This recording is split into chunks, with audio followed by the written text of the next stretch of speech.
שלום, שמי אבי אמיתי ואני מנכ"ל תוכנית השותפים העסקיים B2W. היום, בעידן הדיגיטלי, הצמיחה המהירה ביותר של עסקים בארץ ובעולם מתרחשת בזירת האינטרנט, והמספרים אומרים הכל.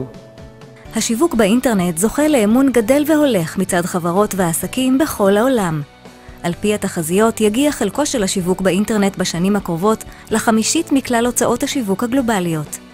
גם בישראל, היקף הפעילות השיווקית באינטרנט זוכה לצמיחה משמעותית לעומת העיתונות הנמצאת במגמת ירידה. כיום האינטרנט הוא אמצעי המדיה השלישי בגודלו בארץ, וזו רק ההתחלה, כי כלכלת האינטרנט בישראל צפויה לחצות תוך 3 שנים את קו 85 מיליארד השקלים. השיווק האינטרנטי זוכה לאמון גם בקרב הצרכנים בארץ ובכל רחבי העולם.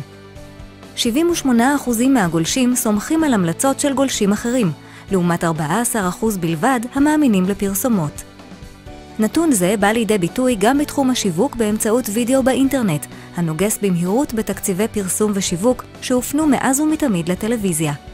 הרשתות החברתיות זוכות אף הן להצלחה גדולה.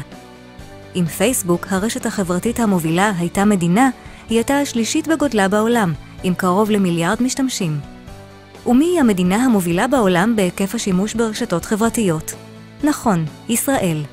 ואצל רבים מאיתנו, האינטרנט נמצא בכיס, עם סמארטפון, המחובר לרשת. אז עכשיו זה כבר ברור. העולם עובר במהירות לפתרונות עסקיים, שיווקיים וטכנולוגיים ברשת האינטרנט. וזה מה שהופך את B2W להזדמנות העסקית לה חיכית. רוצה להיות שותף להצלחה? הצטרף עכשיו לתוכנית השותפים העסקיים של B2W.